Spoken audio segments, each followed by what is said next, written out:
Para mo na ring inamin, Sara Duterte, na isa ka doon sa sinasabi mo na kumakalaban sa gobyerno. Okay na sana eh. Sige, kalabanin niyo ang gobyerno. Siguraduhin niyo lang kasi na wala kayong kawalang hiyaan at kabulastugang ginawa sa ating bansa, sa ating gobyerno. Kayo yung mga kumakalaban sa gobyernong ito, sinabi mo na rin, kumakalaban sa gobyerno natin, na parte kayo. Kung tutuusin, kinakalaban nyo rin ang sarili nyo eh. Ayan, sige.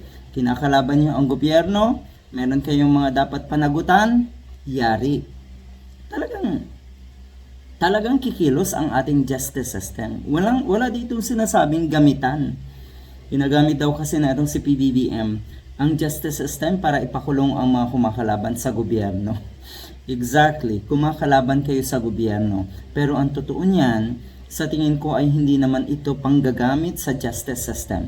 Sa tingin ko, ito po ay, or pinapagana lang, pinapakilos lang ni PBBM ang ating justice system para panagutin kayo.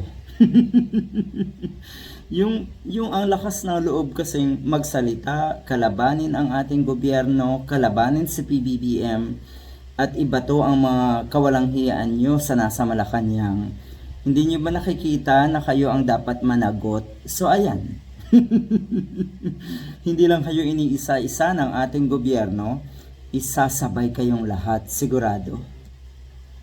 Kung sana kritisismo lang to, simpleng kritisismo lang, pero hindi.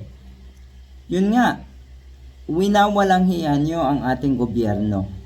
At higit sa lahat, marami kayong dapat panagutan sa batas.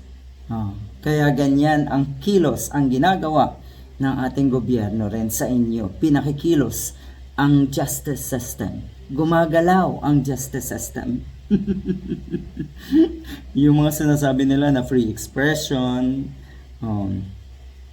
katulad ng pagbanta na itong si Inday Lustay, yun pa lang, doon pa lang.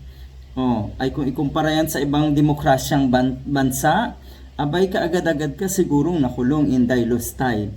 Pasalamat ka at mas iginagalang ng ating gobyerno ang due process.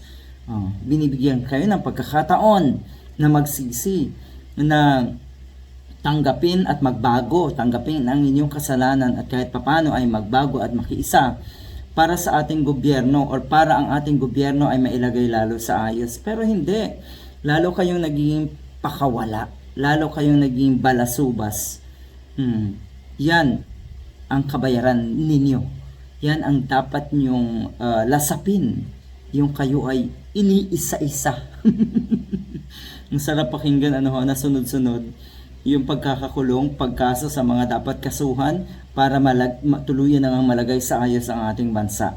Dahil ito talaga ang mga totoong salot at sakit ng ating lipunan. Itong mga nasa paligid netong si Sara Duterte at mga naniniwala pa rin sa mga Duterte.